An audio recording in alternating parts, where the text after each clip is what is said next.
Cars are getting more and more expensive these days, but today we are looking at the brand new Chevy Trax, and this is the most entry-level SUV in Chevrolet's lineup, which means it's also the least expensive, and we'll talk about the price toward the end of this video. But Andre, Camera Ninja Andre, behind the camera right now, and I are here in sunny North Carolina to take a look at 3 different trims of this car.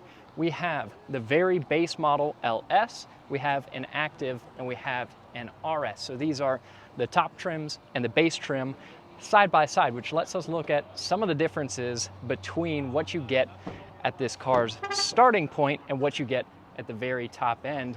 And to start off, we should start with the most basic car, pictured here in a very simple shade of black.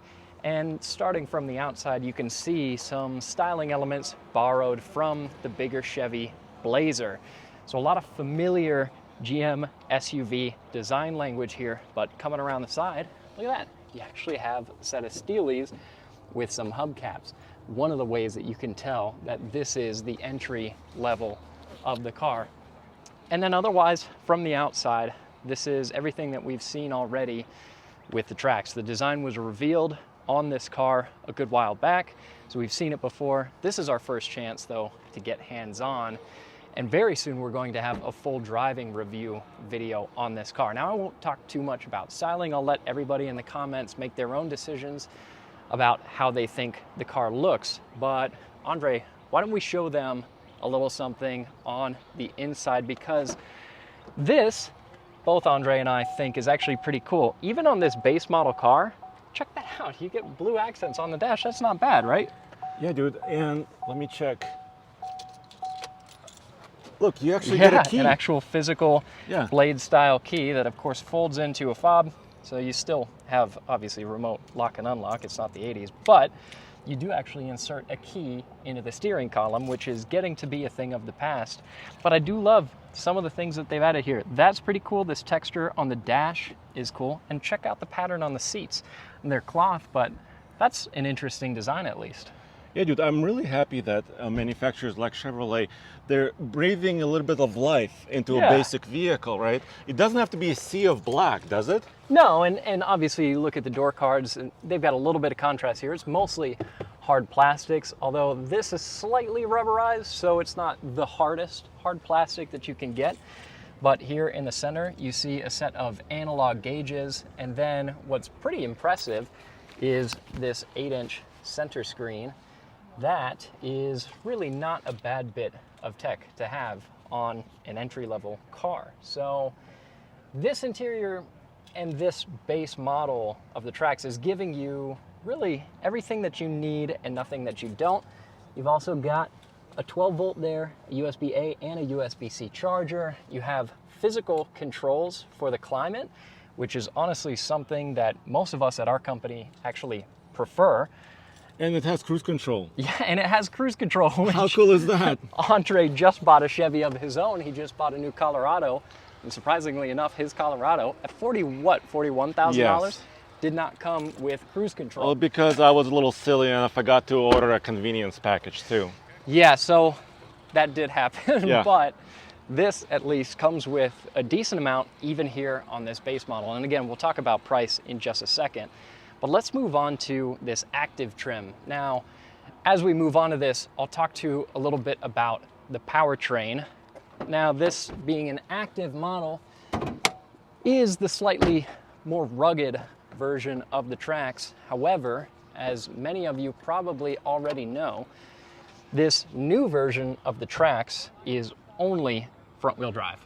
So, okay, so it's not an all-wheel drive car. Yeah, you don't have the option of all-wheel drive. If you want all-wheel drive in a car roundabout this size, you're gonna have to go for the Trailblazer. And interestingly enough, actually, this Trax, size-wise, has gotten bigger than the Trailblazer. We'll, again, talk about that in a second. While we're under the hood, this is a 1.2-liter turbo 3-cylinder, 137 horsepower, 162 pound-feet of torque, and a 6-speed automatic transmission. Once again, a front-wheel drive setup. I can count them. 1, 2, 3. There you go. That's how you know. So it's the only one power plant. You don't get others, right? Yeah, exactly. So it's just the 1.2, which is also an engine that's offered on the Trailblazer, and that's the only configuration for this. Presumably part of how they help keep that price down. Now, let's talk again a little bit about the size of this car. So like I mentioned, in a lot of dimensions, this has actually gotten bigger than the Trailblazer, which starts at a slightly higher price. But compared to the old Chevy Trax, this is in total 11 inches longer. It's a 6-inch longer wheelbase. It's 2 inches wider, but it actually sits 4 inches lower. So in a lot of dimensions, it's gotten bigger, a little bit more haunched. It's a more aggressive, much more aggressive styled car than it used to be. So wait, you're telling me this affordable crossover, which is two-wheel drive, by the way, It is two-wheel drive. is also could be comfortable on the inside? Because they made it bigger, that's the right? theory. Yeah, and maybe we'll stick Andre in the back seat at some point here, so you can I see thought you were going to say trunk. how Andre the Giant. No, I won't do that to you. But we Okay. can see how Andre the Giant fits inside of this car. And speaking of space, of course, a manual open tailgate, and we have our bags back here. So it's camera about bags. 25 cubic feet of space with these rear seats up.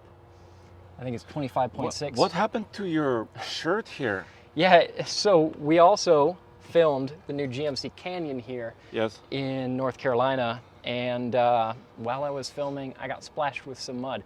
So definitely check out our video that we did with the Canyon. There's some cool shots. I sacrificed the cleanliness of my hoodie for your entertainment, so if you don't watch that video, I'll Well, be that, really that video is disappointed. coming in a few days, I think. Yeah. Maybe next week. Yeah. So that video will be upcoming. Keep an eye out for that.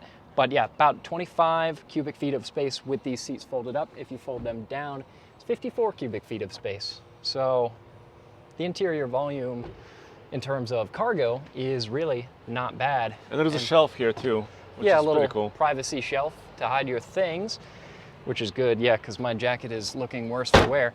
Should we stick you in the back seat and see how you fit? Yeah, I really want to see that. And I also want to, let's show the front seats maybe?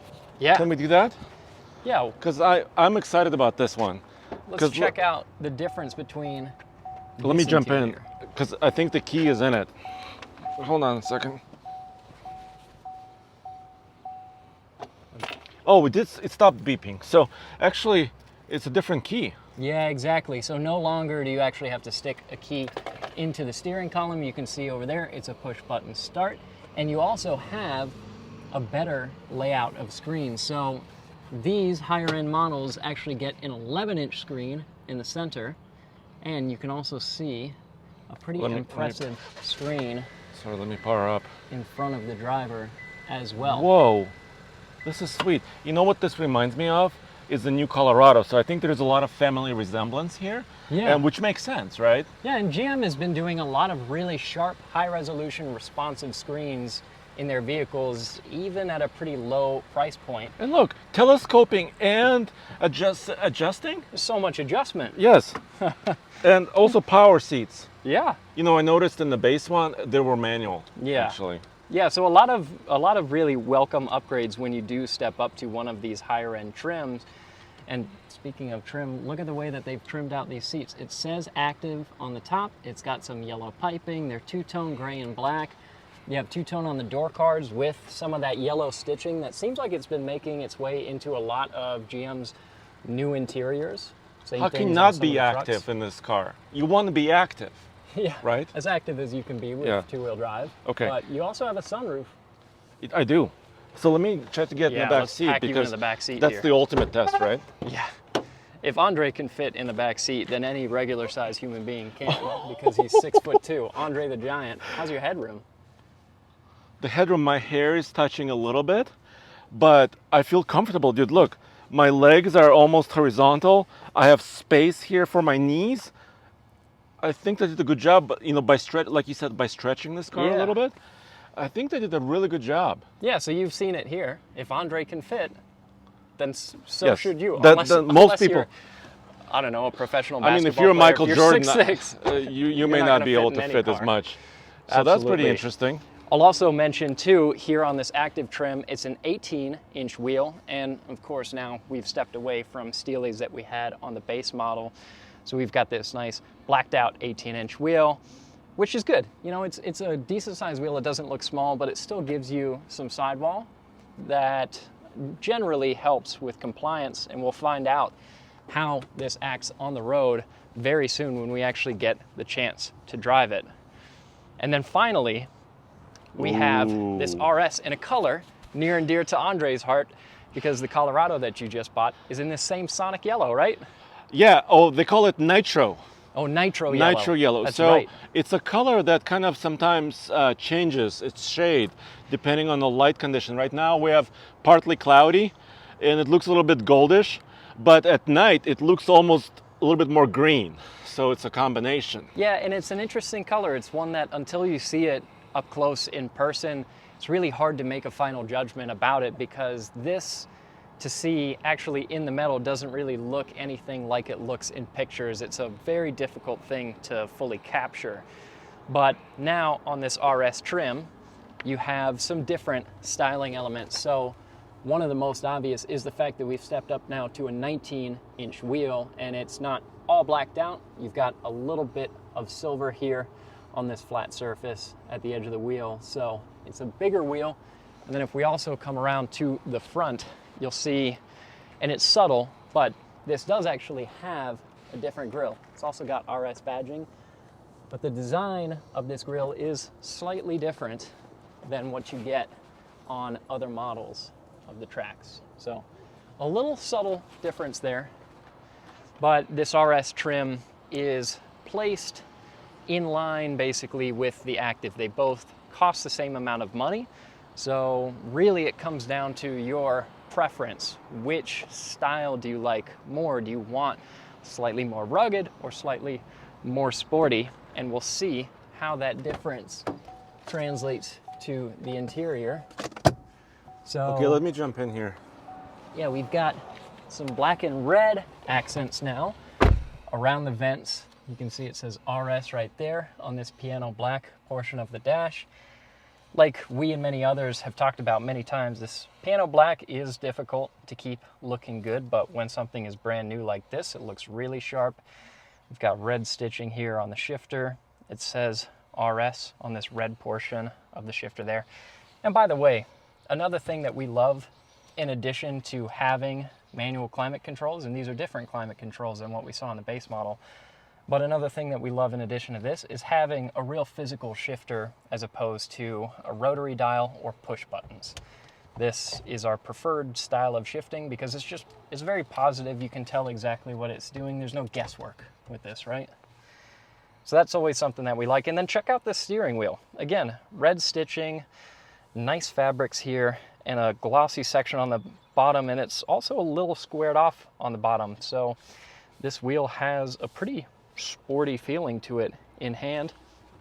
Door cards you can see are mostly all black. Once again, a little bit of red stitching, and you have this gloss textured bit of trim in the middle of the door card. You know what I noticed also? Sitting here on the passenger seat, the screen is really angled towards the driver. Yeah, it's pretty driver-centric. Which I'm okay with. I mean, when you're driving, you want to feel like in control. Yeah. And it almost has that cockpit feeling. Absolutely. So that's pretty cool. You do also have physical volume knob. That's always a welcome thing to have. And check that out, heated steering wheel. No way. That's always nice to have. Heated seats right there as well. So, decent amount of features. Sunroof, And once also, again. I want to point to the seats. Yeah, so we got RS there and red stitching. RS and a stripe. And actually the back seats have stripes too. So, yeah, it's fun. This interior has enough that you feel like you're getting something for your money. I love the little blue accents that they had in the base model interior, but enough of these touch points feel like an upgrade, and the screens feel like an upgrade, that it might be worth upgrading to one of these upper trims. And with that, we have to talk about how much these actually cost. And I'll also mention too, the EPA numbers that have come out for these cars. It's 28 miles per gallon city, 32 highway, so they're economical in that sense. And then the base price on the base model is $21,495. So it starts out at a very affordable price point, and you get a lot of features here. But these two models are around about $25,000.